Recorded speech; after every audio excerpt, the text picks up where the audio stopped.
حي على الفلاح.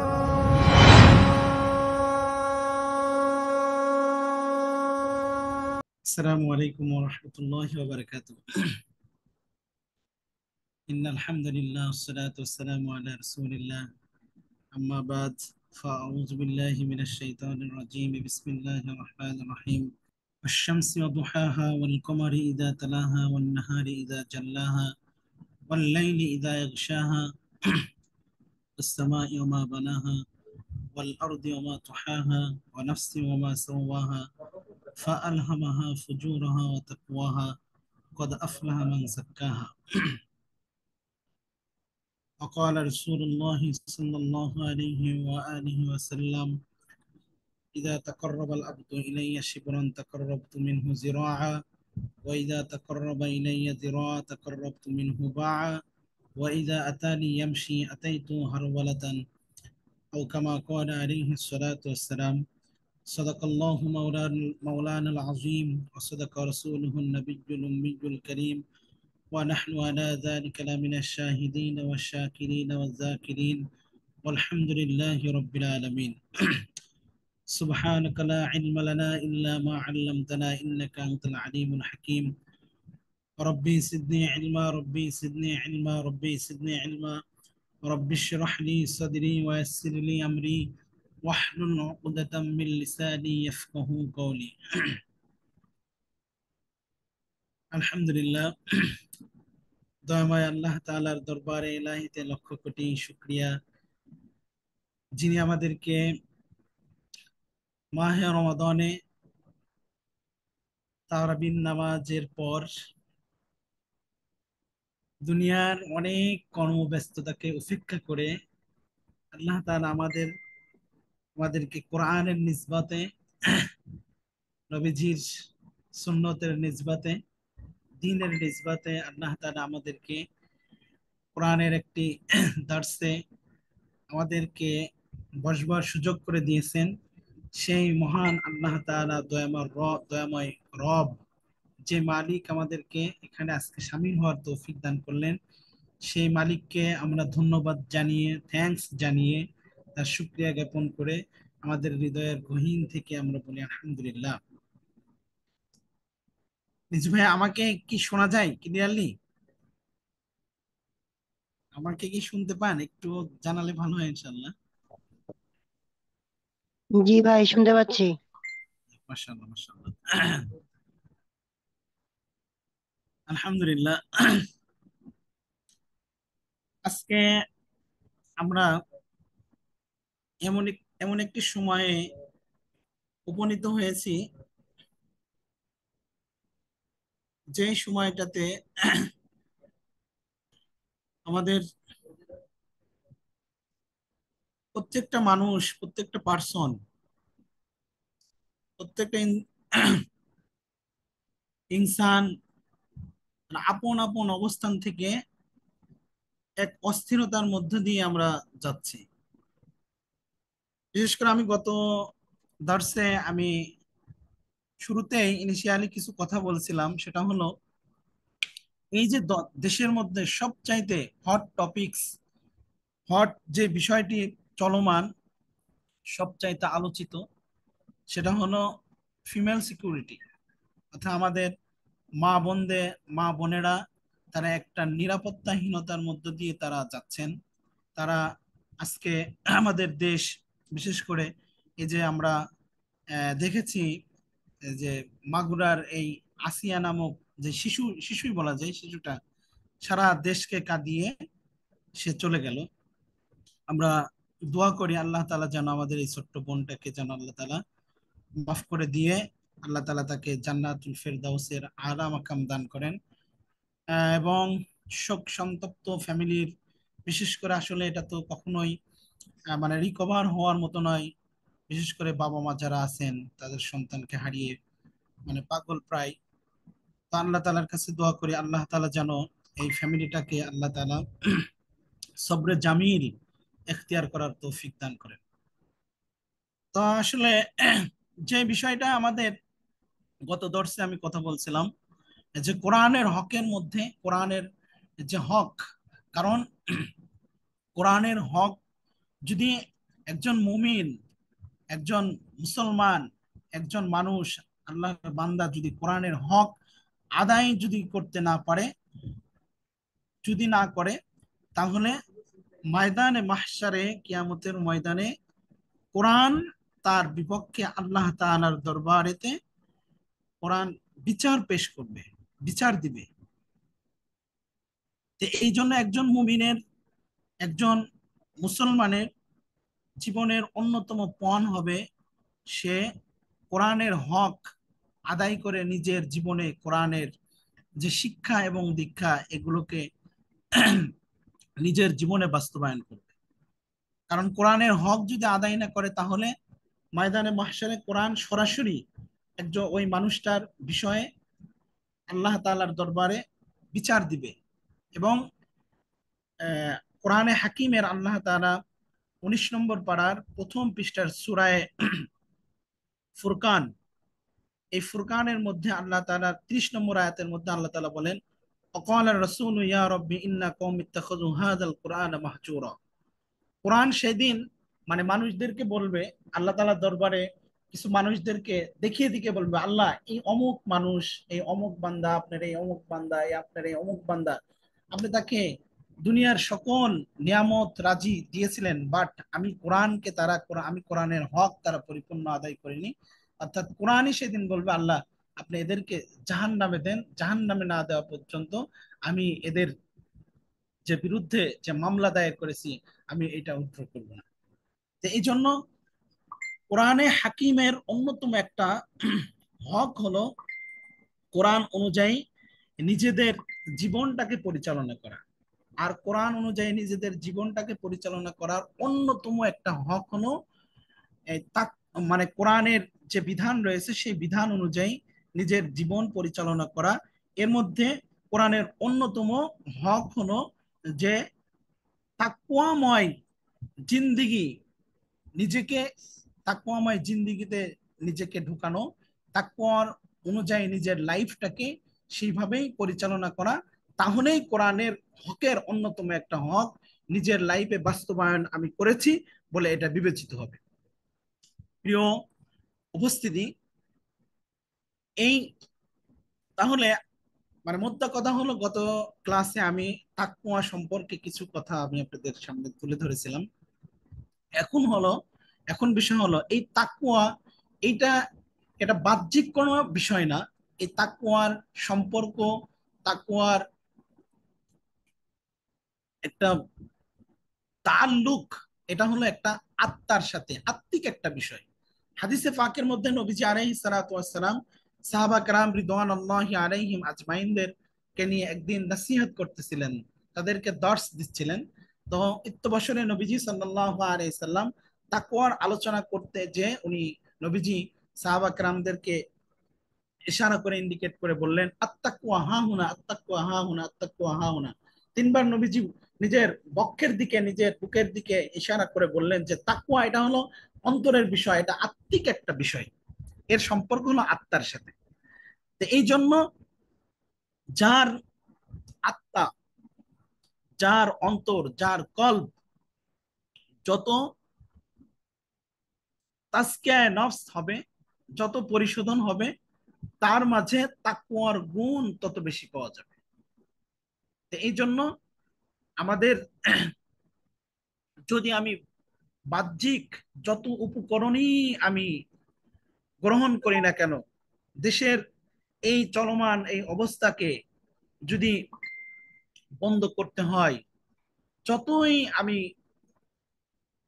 পার্থিব যত স্টেপই নিই না কেন, যদি এর সাথে সাথে যদি আমার আত্মিক উন্নতি সাধন যদি না হয়, তাহলে এই সমস্ত সকল স্টেপ গ্রহণ করায় জাস্ট নাম কামাতে হবে, বাট এর পরিপূর্ণ কমপ্লিট যে একটা আউটপুট, যে এর ফলাফল, এটা আমরা পাবো না। এই জন্য একজন মানুষের, একজন মুমিনের জন্য তাকওয়ার বিষয়টাকে যেন নিজের হৃদয়ের মাঝে, নিজের কলবের মাঝে পরিপূর্ণভাবে যদি তাজকিয়ে নাফস করতে পারে, তাহলে এই তাকওয়ার মানে ফলাফল, তাকওয়ার আউটপুট তথা কোরআনের হক আমি নিজের জীবনে বাস্তবায়ন করতে পারবো। এটাই হলো আমার তাকওয়া এবং আত্মার সাথে সম্পর্ক। অর্থাৎ যার আত্মা যত সুন্দর, তার তাকওয়ার গুণ তত সুন্দর। যার তাকওয়ার গুণ যত সুন্দর, তার সাথে আল্লাহ তাআলার সম্পর্ক তত নিগুড়, তত স্ট্রং। যার সাথে আল্লাহ তাআলার সম্পর্ক, রিলেশনশিপ যত স্ট্রং, তার আখিরাত হবে সুন্দর। তো এই জন্য আমরা আমাদের আত্মার পরিশোধনটা আগে করা চাই। আল্লাহ তাআলা পবিত্র কোরআনে হাকিমের মধ্যে, আমি যে আয়াতে কারিমাটা আপনাদের দর্শ শুরু হওয়ার আগেই পড়েছি, সূরায়ে শামস 30 নম্বর পারা একটা সূরা, সূরায়ে শামসের মধ্যে আল্লাহ তাআলা এই আত্মার পরিশোধনের বিষয়ে এমন কথা বলছেন, এমন ভাবে আল্লাহ তাআলা তাকিদ দিয়ে কথাগুলো বলছেন। আমরা এটা একটু যদি অ্যানালাইসিস করি, যদি আমরা এর দিকে যদি ডিপলি যদি একটু দৃষ্টিপাত করি, তাহলে দেখা যাবে যে আল্লাহ তাআলা বেশ কয়েকটি কসম বেশ কয়েকটি আল্লাহ তাআলা কসম করার পরে তাকওয়ার মানে আত্মার পরিশোধনের বিষয়টাকে আল্লাহ তাআলা তুলে ধরেছেন। যেমন আমরা একটু বলি, সেটা হলো অশামসি ওয়া দুহাহা। আল্লাহ তাআলা কয়েকটা বিষয়ের কসম করেছেন। একটা হলো অশামসি ওয়া দুহাহা, সূর্যের কসম।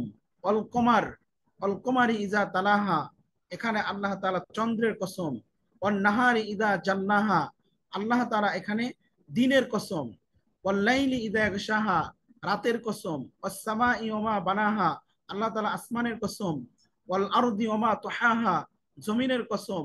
ওয়া নাফসি ওয়া মা সাওয়াহা, আল্লাহ তাআলা সকল নফসের কসম। ফাআলহামাহা ফুজুরাহা ওয়া তাকওয়াহা কদ আফলাহা মান যাক্কাহা। তারপরে যে আল্লাহ তারা বলতেছেন সফল তো ওই মানুষেরা যারা নিজের আত্মার পরিশোধন করেছে, যারা তাসকিয়ায়ে নাফস করেছে, তারাই হলো প্রকৃত সফল। তার মানে অশামসিয় দুহাহা একটাই, অলকমারি তনাহা দুই নাম্বার, অন্নাহারি ইদা জান্নাহা 3 নাম্বার, অল্লাইলি ইদা ইয়াগশাহা 4 নাম্বার, অসসামাই ওয়া বানাহা 5 নম্বর, ওয়াল আরদি ওয়া মা তাহাহা 6 নাম্বার, ওয়া নাফসি ওয়া মা সাওয়াহা 7 নাম্বার। 7টা বিষয়ের 7টা আল্লাহ তাআলার গুরুত্বপূর্ণ সৃষ্টির মাখলুকের কসম করার পরে আল্লাহ তাআলা বলতেছেন, মেন যে ফোকাস দিচ্ছেন সেটা বলতেছেন কদ আফলাহা মান যাক্কাহা। এই 7টা কসম করার পরে আল্লাহ তাআলা বলতেছেন, বান্দা প্রকৃত সফল হলো তারাই যারা নিজের তাসকিয়ায়ে নফস করেছে, যারা আত্মার পরিশোধন করেছে। প্রিয় উপস্থিতি, এখানে আল্লাহ তাআলার কথা তো সকল কথাই তো সেম, সবগুলোই তো মানে ইকুয়াল, মানে আপনার গুরুত্ব বহন করে। বাট আল্লাহ তাআলা এখানে কসম করে বললেন কেন? কসম করে বললেন কেন? এর মুফাসসিরিনে কেরামগণ অনেক এর অ্যান্সার দিয়েছেন। এর অ্যান্সারের মধ্যে অন্যতম একটা অ্যান্সার হলো, আমাদের মানুষের টেন্ডেন্সি, মানে বনি আদমের টেন্ডেন্সি এমন যে কসম করে কোনো একটা কথা বললে পারে সেটার গুরুত্ব বেশি বেশি দিয়ে থাকে। মনে করেন আপনি আপনার ফ্রেন্ড বা আপনার একটা ছোট ভাই বা আরেকজনকে বললেন যে তুমি আমার এই খাতাটা নিয়েছো, বা তুমি আমার এই পেনটা নিয়েছো, বা আমার পকেট থেকে 50টা টাকা নিয়েছো, বলছে না তুমি নিয়েছো, বলছে না, বলছে আল্লাহর কসম আমি নিইনি। তখন মনে মনে ভাবে যে না, মনে হয় কসম করে বলতেছে, হ্যাঁ নিই নাই। তো এই জন্য কসম, এটা আল্লাহ তাআলার প্রত্যেকটা কথাই সেম আপনার গুরুত্ব বহন করে।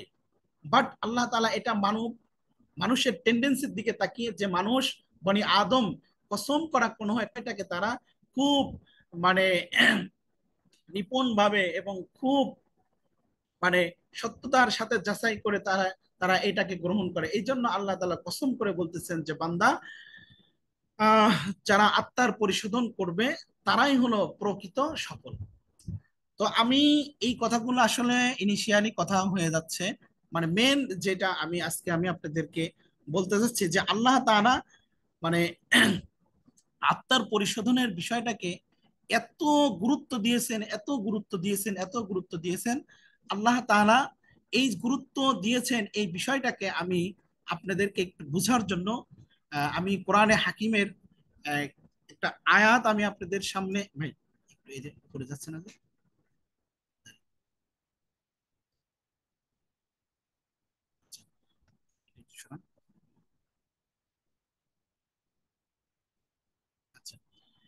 দেখেন, আমি একটা আয়াত আমি আপনাদের সাথে শেয়ার করতেছি। সেটা হলো পবিত্র কোরআনে হাকিমের, যদি আমরা হাফেজি কোরআন শরীফ, যেটা আমরা নর্মালি আমরা তেলাওয়াত করি, হাফেজি কোরআন শরীফ 9 নম্বর পারার আপনার 13 নম্বর পৃষ্ঠার প্রথম লাইনের মধ্যে আল্লাহ তাআলা এই কথাগুলো বলেছেন যে অলাকাদ যারানা লি জাহান্নামা কাসীরাম মিনাল জিন্নি ওয়াল ইনস লাহুম কুলুবুন লা ইয়াফকাহুনা বিহা ওয়া লাহুম আ'য়ুনুন লা ইবসিরুনা বিহা ওয়া লাহুম আযানুন লা ইয়াসমাউনা বিহা উলাইকা কাল আনআম বাল হুম আদাল উলাইকা হুমুল গাফিলুন। এখানে আল্লাহ তাআলা বলতেছেন যে আমি জিন এবং মানুষের মধ্য হতে বহু মানুষ এবং জিনকে জাহান্নামে দেওয়ার জন্য সৃষ্টি করেছি। লাহুম কুলুবুন লা ইয়াফকাহুনা বিহা, আল্লাহ তাআলা তাদের দিয়েছেন কলব, লা ইয়াফকাহুনা বিহা, বাট এই কলব দিয়ে, এই হৃদয় দিয়ে যেই বিষয়গুলো হৃদয়ঙ্গম করার কথা ছিল, বাট লা ইয়াফকাহুনা বিহা, তারা এগুলোকে হৃদয়ঙ্গম করে না। ওয়ালাহুম আ'য়ুনুন লা ইবসিরুনা বিহা, আমি তাদের দিয়েছি চক্ষু। আল্লাহ তাআলা বলেন আমি তাদেরকে দিয়েছি চোখ, এই চোখ দিয়ে যে বিষয়গুলো অবলোকন করার দরকার, লা ইবসিরুনা বিহা, তারা সেগুলো অবলোকন করে না। ওয়ালাহুম আযানুন লা ইয়াসমাউনা বিহা, আমি তাদের দিয়েছি কর্ণকুহর, কান দিয়েছি, এই কান দিয়ে যেগুলো শ্রবণ করার দরকার সেগুলো উলাইকা কাল আনআম, তারা হলো, এই আয়াতে কারিমা শেষে যে আল্লাহ তাআলা বলতেছেন তারা হলো চতুষ্পদ জন্তুর ন্যায়। আল্লাহ তাআলা এখানেই শেষ করেননি, চতুষ্পদ জন্তুর ন্যায়, বালহুম আদল, আল্লাহ তাআলা আরেকটা স্টেপ সামনের দিকে এগিয়ে বলতেছেন তার থেকেও তারা নিকৃষ্ট, তার থেকেও তারা বিভ্রান্ত, তার থেকেও তারা কমিনা। প্রিয় উপস্থিতি, এখানে আল্লাহ তাআলা একজন মানুষকে,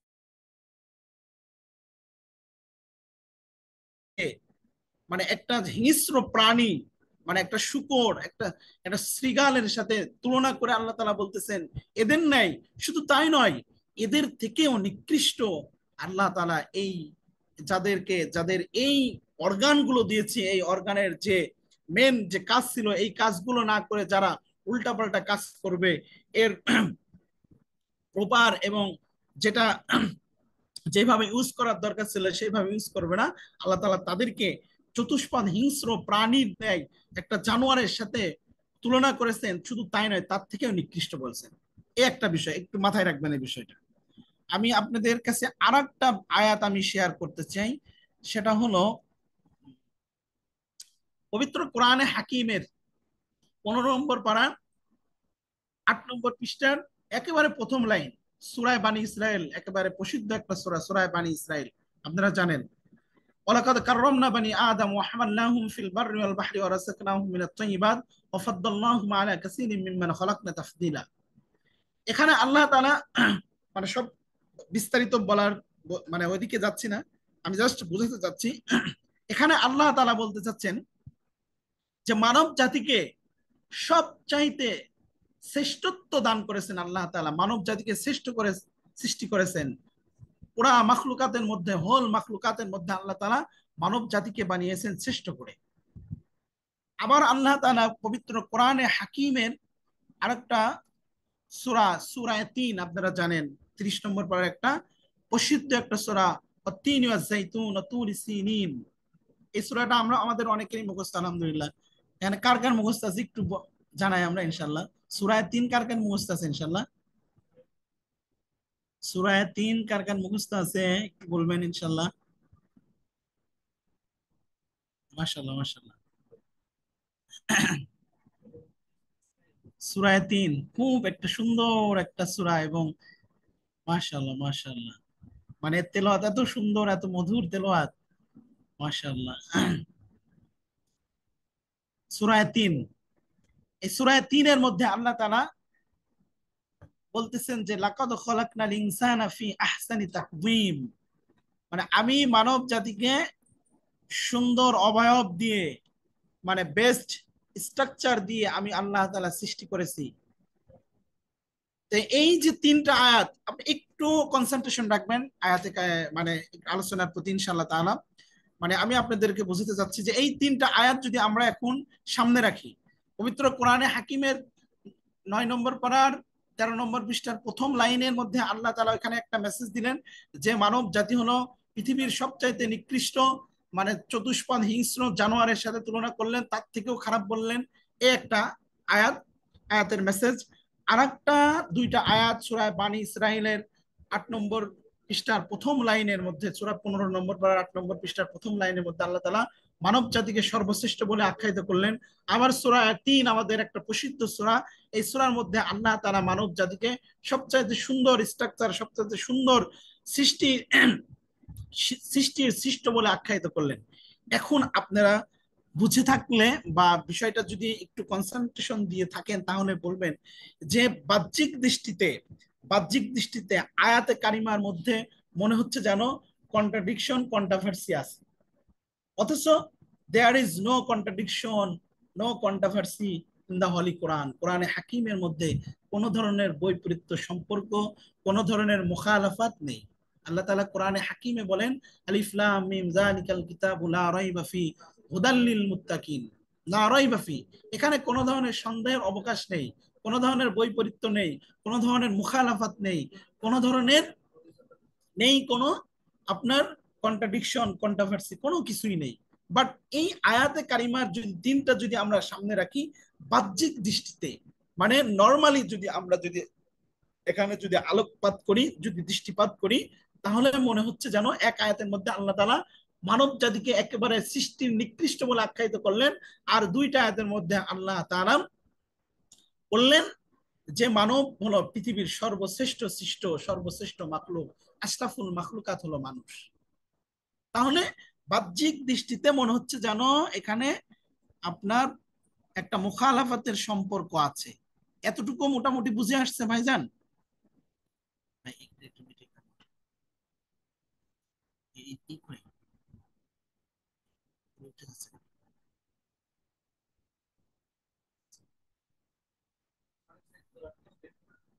এতটুকু বুঝে আসছে না? আলহামদুলিল্লাহ। যে আমরা এই আয়াত ত্রয়ের দিকে তাকাইলে মনে হচ্ছে যেন কন্ট্রাডিকশন রয়েছে, মুখালাফাত রয়েছে। এখন আসেন, এখন হোয়াট ইজ দ্য সলিউশন? তাহলে এই কন্ট্রাভার্সি, কন্ট্রাডিকশন, মুখালাফাতের এর অজে তারজি কি, এর সলিউশন কি, এর ব্যাখ্যা কি, এক্সপ্লেনেশন কি? আমরা এর দিকে তাকাবো। প্রিয় ভাইরা, আপনারা জানেন কোরআনে হাকিমের যে যে মূল ধারার যে তাফসির, কখনো মুফাসসিরিনে কেরামগণ কোরআনে হাকিমের একটা আয়াতকে অন্য একটা আয়াত দিয়ে ব্যাখ্যা করে থাকেন। এটাকে তাফসিরুল কোরআন বিল কোরআন বলা হয়। কোন একটা আয়াতের মধ্যে আল্লাহ তাআলা একটা ইজমালি একটা বিষয়টাকে আল্লাহ তাআলা বর্ণনা করেছেন, বাট ওই বিষয়টার এক্সপ্লেনেশন, ওই বিষয়টার ব্যাখ্যা, বিশদ বিবরণ আল্লাহ তাআলা অন্য আয়াত দিয়ে দিয়েছেন। এটাকে তাফসীরের পরিভাষায় বলা হয় তাফসীরুল কোরআন বিল কোরআন, মানে কোরআনে হাকিম দ্বারা কোরআনে হাকিমকে তাফসীর করা, ব্যাখ্যা বিশ্লেষণ করা। আরেকটা হলো আল্লাহ তাআলা কখনো কখনো কখনো মুফাসসিরিনে কেরামগণ কোরআনে হাকিমের একটা আয়াতটাকে নবীজি সাল্লাল্লাহু আলাইহি সাল্লাম, আল্লাহর হাবিব সাল্লাল্লাহু আলাইহি সাল্লামের মুখনিসৃত বাণী তথা হাদিসে পাক দ্বারা মুফাসসিরিনে কেরামগণ কখনো কখনো কোরআনের তাফসীর করে থাকেন। এটাকে তাফসীরের ভাষায় বলা হয় তাফসীরুল কোরআন বিল আহাদিস, তাফসীরুল কোরআন বিস সুন্নাহ, তাফসীরুল কোরআন বি আসার বিস সুন্নাহ, মানে নবীজির হাদিস দ্বারা বা সুন্নাহ দ্বারা আপনার এটাকে তাফসীর করা। আবার কখনো কখনো মুফাসসিরিনে কেরামগণ একটা আয়াতের তাফসীর সাহাবা কেরাম রিদওয়ানুল্লাহি আলাইহিম আজমাইনদের কোন একটা কওল, মুখনিসৃত বাণী দ্বারা ব্যাখ্যা করেছেন। এটাকে বলা হয় তাফসীরুল কোরআন বি আকওয়ানিস সাহাবা, তাফসীরুল কোরআন বি আকওয়ানিস সাহাবাতি রিদওয়ানুল্লাহি আলাইহিম আজমাইন। তো যাই হোক, এরকম কিছু পরিভাষা রয়েছে তাফসীরের জগতে, তাফসীর করার ক্ষেত্রে। যারা তাকাসসুস ফিল তাফসীর এই অধ্যয়ন করে, যারা এই গ্রাজুয়েশন করে থাকেন, তারা এগুলো নিয়ে আলোচনা করেন বা তারা এগুলো নিয়ে স্টাডি করেন। তো এই যে তিনটা আয়াত আমরা সামনে রাখলাম, এই তিনটা আয়াতের মানে মেন ব্যাখ্যা হলো এই তিনটা আয়াতটার যে মাঝে কোনো ধরনের মুখালাফাত, কোনো ধরনের বৈপরীত্য, কোনো ধরনের কন্ট্রোভার্সি নাই, এইটার তাফসীর করেছেন মুফাসসিরিনে কেরামগণ।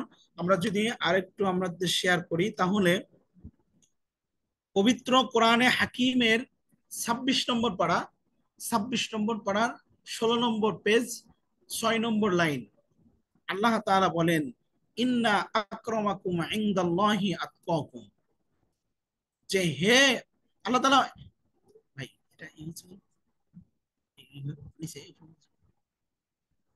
আল্লাহ তাআলা পবিত্র কোরআনে হাকিমের 26 নম্বর পাড়ার 16 নম্বর পেজের 6 নম্বর লাইনে আল্লাহ তাআলা বলেন, এই যে দেখেন আয়াতটা যেটা আমি আপনাদের সাথে শেয়ার করেছি, ইয়া আইয়ুহান নাস ইন্না খলাকনাকুম মিন যাকারিন ওয়া উনসা ওয়া জাআলনাকুম শুউবান ওয়া কাবাইল লিতাআরাফু ইন্না আকরামাকুম ইনদাল্লাহি আতকাকুম।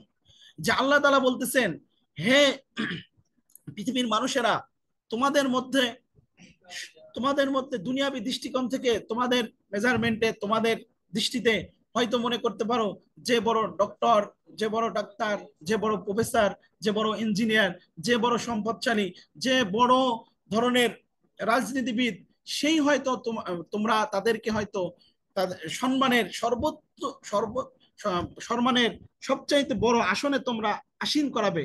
বাট আমি আল্লাহ তাআলার কাছে সবচাইতে সবচাইতে টপ লেভেলের সবচাইতে প্রিয় ভাজন হলো তারাই, যারা যাদের মধ্যে সবচাইতে তাকওয়ার গুণ তথা তাকওয়ার গুণ তথা বুঝবেন কথাটা, তাকওয়ার গুণ তথা যাদের হৃদয়টা সুন্দর, তারাই হলো আমি আল্লাহ তাআলার কাছে সবচাইতে সুন্দর। যারা হৃদয়টা সুন্দর তথা যারা আত্মার পরিশোধন করেছে, তারাই হলো সবচাইতে সৃষ্টির শ্রেষ্ঠ। তাহলে এই যে আয়াত, আমরা তাহলে এখন যদি আমরা একটু পিছনে যাই, তাহলে আল্লাহ তাআলা যে বললেন উলাইকা কাল আনআম বাল হুম আদল, 9 নম্বর পারার যে 13 নম্বর পৃষ্ঠার প্রথম লাইনের মধ্যে আল্লাহ তাআলা বললেন যে মানুষ সবচাইতে নিকৃষ্ট হলো, তার মানে ওই সমস্ত মানুষেরা নিকৃষ্ট যাদের আত্মার পরিশোধন নেই। তার মানে এই আয়াতের ব্যাখ্যা হলো ওই সমস্ত মানুষেরা নিকৃষ্ট, ওই সমস্ত মানুষেরা সৃষ্টির সবচাইতে কমিনা, যাদের হৃদয়টার পরিশোধন যারা ঘটাতে পারেনি, যারা তাসকিয়ায়ে নফস এই বিষয়টাকে যারা দৃষ্টিপাত দেয়নি, তারাই হলো সৃষ্টির সবচাইতে নিকৃষ্ট। আর তারপরে যে দুইটা আয়াত আমরা সৃষ্টির সবচাইতে সৃষ্ট সৃষ্টির সবচাইতে উৎকৃষ্ট বলে আল্লাহ তাআলা আখ্যায়িত করলেন, অর্থাৎ এর আয়াতের ব্যাখ্যা হলো তারাই সৃষ্টির সর্বশ্রেষ্ঠ, যাদের হৃদয়ের মাঝে আল্লাহর ভয় তাকওয়া রয়েছে, তথা যারা আত্মার পরিশোধন ঘটিয়েছে, যারা তাসকিয়ায়ে নফস ঘটিয়েছে, যারা তাসকিয়ায়ে নফসের এই সবকটা গ্রহণ করে নিজেদের জীবনটাকে তাসকিয়ায়ে নফস দ্বারা আলোকিত করেছে, রঙিন এই তাসকিয়ায়ে নফসের রঙে রঙিন করেছে, তারাই হলো সৃষ্টির সবচাইতে উৎকৃষ্ট। প্রিয় ভাইরা, আশা করি আমাদের যে তিনটা আয়াতের যে মোটামুটি যে একটা বাহ্যিক দৃষ্টিতে আমরা যেটা বিষয়টাকে সামনে দাঁড় করিয়েছিলাম, যে বাহ্যিক দৃষ্টিতে মনে হচ্ছে যেন কন্ট্রোভার্সি রয়েছে, মুখালাফাত রয়েছে, আশা করি আপনাদের কাছে এই তিনটা আয়াতের হল্লুল হল্লুল আয়াত সালাসা, এই তিনটা আয়াতের যে সমাধান আপনারা পেয়েছেন ইনশাআল্লাহ তাআলা। তো এটাই হলো মানে মেন বিষয় হলো তাসকিয়ায়ে নফস, নফসের পরিশোধন। আসসালামু আলাইকুম রহমতুল্লাহ। আফওয়ান, আসলে আমি ডিসকানেক্ট হয়ে গিয়েছিলাম।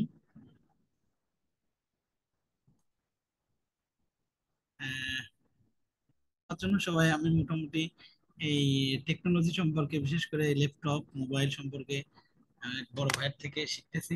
ইনশাআল্লাহ তাআলা স্কিল অনেক বিল্ড আপ হচ্ছে আলহামদুলিল্লাহ। ডিসকানেক্ট হয়ে গিয়েছিলাম। লিজু ভাইয়া, আমি মানে কখন আমি যে ডিসকানেক্ট হয়েছে আমি এটাও বুঝতে পারিনি, পরে আমি বুঝেছি। তো কোন পর্যন্ত কথা আপনারা শুনেছিলেন?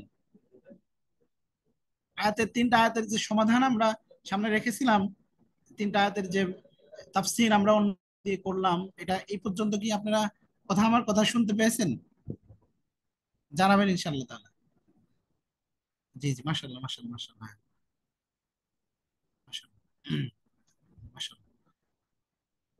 আহ, বান্দার ফাইনাল ডিসিশন নেওয়ার ক্ষেত্রে আল্লাহ তাআলা ওই দিন বান্দার যে ফাইনাল ডিসিশন, সে জান্নাতি নাকি জাহান্নামী, ফারিকুম ফিল জান্নাতি ওয়া ফারিকুম ফিস সাঈর, আল্লাহ তাআলা বলেন যে কিছু মানে দুইটা গ্রুপ হবে কিয়ামতের দিন ময়দান মাহশারে, এক জান্নাতে আর একটা গ্রুপ থাকবে জাহান্নামে। তো যাই হোক, আল্লাহ তাআলা ওই ভয়াবহ অবস্থা, কেমন ভয়াবহ অবস্থা একটু বলি। সেটা হলো আল্লাহ তাআলা বলেন ইয়াউমা ইয়াফিরুল মারউ মিন আখিহি ওয়া উম্মিহি ওয়া আবিহি ওয়া সাহিবাতিহি ওয়া বানি। পবিত্র কোরআনে হাকিমের 30 নম্বর পারার 3 নম্বর সূরা, যেটা সূরা আবাসা, আবাসের মধ্যে আল্লাহ তাআলা বলেন যে কিয়ামতের ভয়াবহ অবস্থার কথা উল্লেখ করে বলেন, নবী হে স্মরণ করুন আপনি ওই দিনের কথা, যেই দিন ভাই ভাইয়ের পরিচয় দিবে না, বাবা তার সন্তানের পরিচয় দিবে না, মা তার সন্তানের পরিচয় দেবে না, স্ত্রী তার স্বামীর পরিচয় দেবে না, স্বামী তার স্ত্রীর পরিচয় দেবে না, কেউ কারো পরিচয় দিবে না।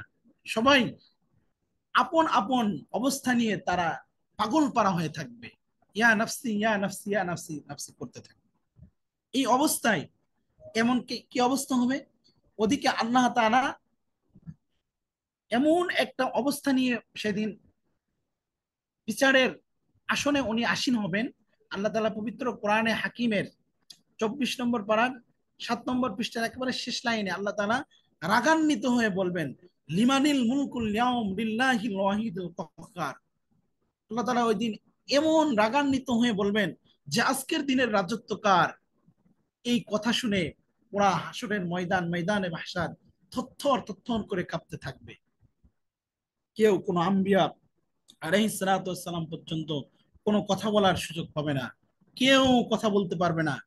আল্লাহ তাআলা নিজেই অ্যান্সার করে বলবেন, লিল্লাহিল ওয়াহিদিল কাহ্হার, মহা রাগে রাগান্বিত আমি আল্লাহ। তো যাই হোক, এই অবস্থা এমন একটা অবস্থা। আবার ওদিকে জাহান্নাম, জাহান্নামের মধ্যে আল্লাহ তাআলা পবিত্র কোরআনে হাকিমের 26 নম্বর পারার 18 নম্বর পৃষ্ঠার 13 নম্বর লাইনে আল্লাহ তাআলা বলেন, ইয়াউমা নাকুলু লি জাহান্নামা হাদিম তালাতি হাল মিন মাজিদ। কিয়ামতের ময়দানে জাহান্নাম এমন রাগে অগ্নিশর্মা হয়ে থাকবে, জাহান্নাম জাহান্নামীদেরকে নিজের পেটের মধ্যে ঢুকানোর জন্য, খাওয়ার জন্য আসবে, রাগে ফেটে পড়বে। আল্লাহ তাআলা তাফসীরের কিতাবের মধ্যে এসেছে, আল্লাহ তাআলা জাহান্নামের সেই ভয়াবহতা বোঝানোর জন্য 70,000 ফেরেশতা দিয়ে জাহান্নামের মুখে, যেমন আপনারা অনেক সময় দেখে থাকবেন যে কুরবানির মৌসুমে যেই ষাঁড়টা অনেক মানে তেজি হয় বা একটু বদ টাইপের হয়, ওকে মানে কন্ট্রোল করার জন্য অনেকগুলো মানুষ তার নাকাল পরিয়ে দড়ি দিয়ে অনেক 4 5 6 জন মানুষ কন্ট্রোল করে। সেমই ভাবে মুফাসসিরিনে কেরামগণ বুঝিয়েছেন, সেম ভাবে আপনার কিয়ামতের ময়দানে জাহান্নাম খালি ছুটে ছুটে জাহান্নামীদেরকে ধরার জন্য আসবে। আল্লাহ তাআলা বলবেন, 70,000 ফেরেশতা দিয়ে বলবেন যে এই জাহান্নামকে নিয়ন্ত্রণ করো। জাহান্নামে নিয়ন্ত্রণ করতে পারবে না, বারবার জাহান্নাম ছুটতে থাকবে এবং বলতে থাকবে, হালিম তালা তিহালমিম মাজিদ। আল্লাহ, ওই জাহান্নামীদেরকে, ওই নাফরমানদেরকে আপনি আমার মাঝে দেন, আমার পেটে বড় ক্ষুধা। তো যাই হোক, এই ভয়াবহ একটা অবস্থা, সেই অবস্থার মধ্যে মুসলিম শরীফের মধ্যে রয়েছে, এই ভয়াবহ এমন একটা অবস্থা হবে, পুরা জমিন পুড়ে আপনার তামা হয়ে যাবে, এমন একটা অবস্থা হবে। সূর্য, আপনারা জানেন, আমরা পড়েছি বা শুনেছি 9,30,00,000 মাইল দূরে, পৃথিবী থেকে দূরে সূর্য অবস্থান করতেছে। এবং আপনার নর্মালি মুসলিম হয়েছে সূর্য যে বেসিক্যালি আপনার মোট 11টা মুখ, এই তাপ দেওয়ার জন্য 11টা মুখ আমরা জানি। মুসলিম শরীফের মধ্যে রয়েছে, একটা মুখ দিয়ে সে পৃথিবীর এই সৃষ্টিকুলকে সে তাপ দেয়, আলো দেয়।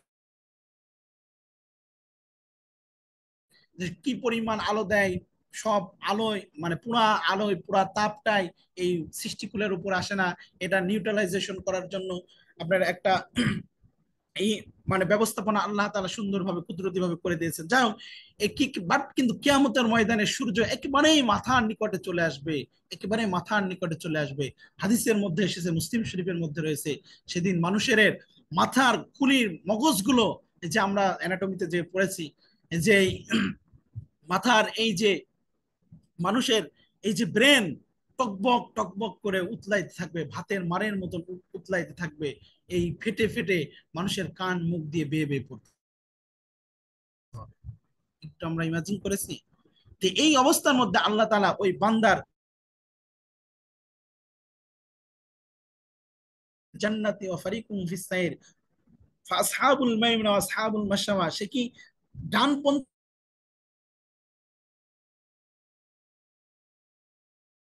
আল্লাহ তাআলা তখন একটা বিষয়ের প্রতি লক্ষ্য করে আল্লাহ তাআলা এই ফাইনাল ডিসিশন নেবেন।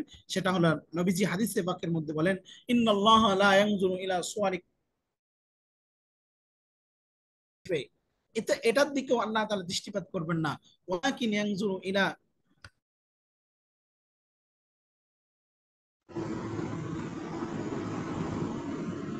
আসসালামু আলাইকুম ওয়া রাহমাতুল্লাহ। ওয়ালাইকুম আসসালাম ভাই। সাউন্ডের অনেক সমস্যা ভাইয়া, করতেছে। আপাতত আজকের জন্য থাক তাহলে। হ্যাঁ আজকে থাক, তাহলে আরেকদিন এখান থেকে আমরা হ্যাঁ কন্টিনিউ ইনশাল্লাহ। করবো ইনশাআল্লাহ। আচ্ছা ভাই, আচ্ছা আসসালামু ভাইয়া, আলাইকুম। দোয়া রাখবেন ইনশাআল্লাহ আমাদের জন্য। ইনশাল্লাহ। ওয়ালাইকুম আসসালাম ওয়া রাহমাতুল্লাহ। ফি আমান, জাযাকুমুল্লাহ জাযাকুমুল্লাহ। আসসালামু আলাইকুম ওয়া রাহমাতুল্লাহ।